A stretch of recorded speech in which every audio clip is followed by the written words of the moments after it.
Thaís Herédia, que história é essa do governo adiar a reforma tributária? Já não estava tudo tão bem encaminhado? O próprio presidente da Câmara, Rodrigo Maia, divergiu da orientação do governo, dizer que ainda faltavam detalhes para ter certeza da aprovação da reforma tributária. E agora o governo manda uma redução de 30 bilhões em gastos para não extrapolar o teto, né?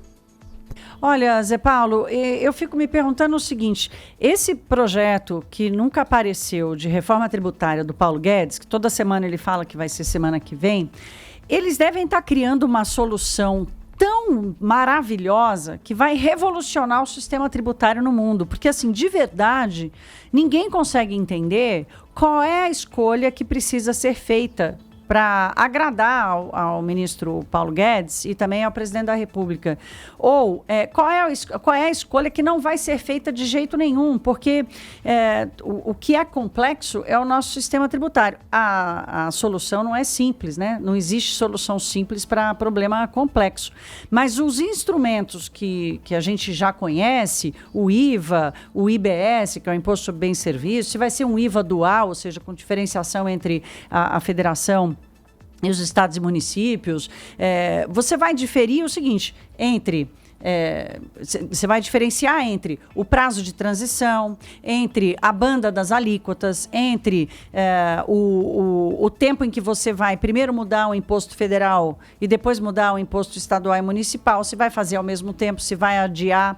O ministro tem uma obsessão com a questão da desoneração da folha de pagamento, que inclusive não está na frente, não está no projeto que foi formulado pelo Bernardo Api, que foi abraçado lá pelo Rodrigo Maia, está na Câmara dos Deputados, porque realmente é uma solução complicada, porque a arrecadação é muito grande, né? E representa muito na base arrecadatória do governo federal. Então, é realmente muito difícil. Na cabeça dos formuladores ali do Centro de Cidadania Fiscal, a desoneração da folha de pagamento viria num segundo momento da revisão do sistema tributário, depois que o sistema tivesse ajeitado, porque aí sim você poderia encontrar uma saída para repor a arrecadação da folha de pagamento. Mas mesmo assim ninguém consegue entender. Ontem eu tive com o secretário do Tesouro, Mansueto Almeida, que já colocou a reforma tributária para depois, dizendo que a reforma administrativa era mais importante. O Rodrigo Maia, inclusive, respondeu a ele, dizendo que não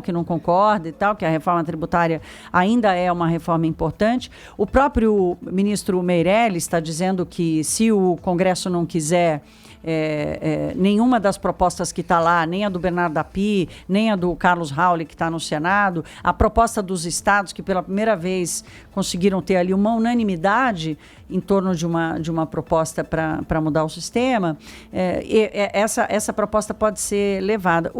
A impressão que dá é que o ministro Paulo Guedes, e isso já tem sido apontado nesses fóruns que eu tenho participado, tem acontecido vários aqui em São Paulo, é que ele realmente é muito bom de diagnóstico, tem demonstrado alguma habilidade política. O que ele fez ontem, por exemplo, enquanto Brasília pegava fogo, ele estava discutindo a agenda econômica no Congresso, mas ele é ruim de execução, porque é aquele sujeito que talvez de tão perfeccionista, para ele nunca está bom, só que a coisa precisa andar, né? O Brasil precisa andar. E se eles estão reclamando da autonomia do Congresso Nacional, então que chamem para si essa responsabilidade e apresentem. Não adianta só ficar falando, tem que apresentar a proposta. Esse ambiente todo, né, Thaís, de crise no partido do presidente dificulta o trabalho dele enormemente, né? Hoje eu estava lendo as declarações do Paulo Guedes ontem, e ele dizendo que vai enviar ao Congresso administrativa, tributária, enfim, todas as reformas que o Brasil precisa de uma vez, e aí o Congresso é quem vai avaliar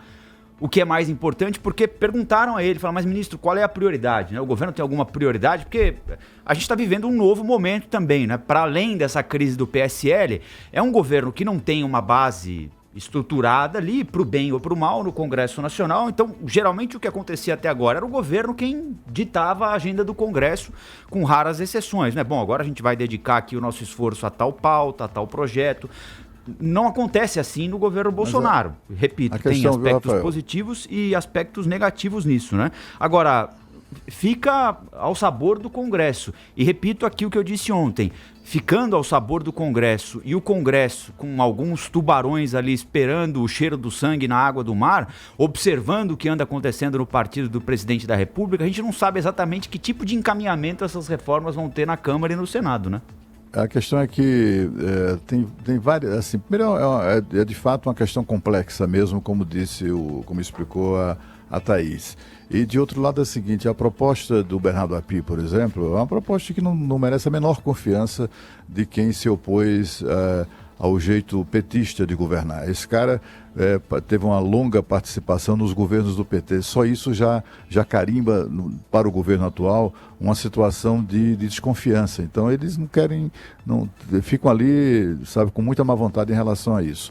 O próprio presidente da Câmara, que se diz que apoia a proposta desse camarada, o próprio Rodrigo Maia já disse que a prioridade vai ser outra agora, é a administrativa.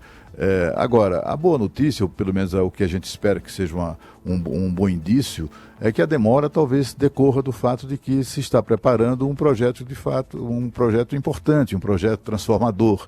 Porque fazer proposta de reforma tributária que muda nome de imposto, que junta 5 impostos e não mexe no tamanho da carga tributária, isso é uma reforma que interessa a economista para facilitar a vida deles, interessa a burocratas para facilitar a vida deles. Agora, para a população, para quem paga imposto, vai mudar o quê?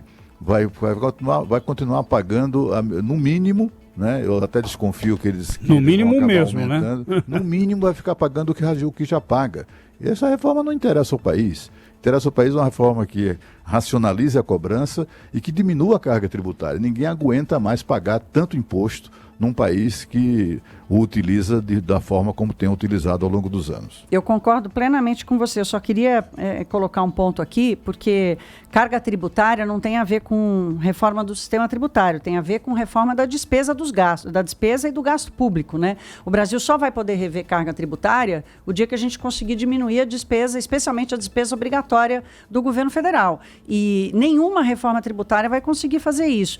A reforma tributária, ela precisa vir porque ela consome na veia competitividade, produtividade. O Brasil é se não o pior, talvez está ali entre os primeiros 2, 3 primeiros lugares de pior país do mundo para se pagar imposto, né? As empresas têm um custo elevadíssimo para entender para quem paga. Então, do ponto de vista do funcionamento da economia, a simplificação, ela não significa redução de carga tributária, mas ela significa redução de custo do Brasil, isso é um ponto relevante. Para o consumidor brasileiro, especialmente aquele mais pobre, que paga o imposto do caderno, o mesmo imposto que o rico paga, né? E tem um peso dos impostos indiretos, que é esse que a gente não faz a menor ideia da composição deles em todos os produtos no Brasil. Então, a reforma tributária ela precisa vir para reduzir o peso dos impostos no consumo e aumentar para renda e patrimônio, que é para pegar aquelas pessoas que são mais ricas, né? Agora, para reduzir a carga tributária, aí sim tem que fazer uma reforma administrativa, tem que fazer uma reforma do Estado, tem que fazer uma reforma do Pacto Federativo para fazer a desobrigação das despesas no Brasil. Então, infelizmente, a gente só vai conseguir reduzir carga tributária o dia que reduzir o tamanho e o custo do Estado. Do jeito que está, impossível.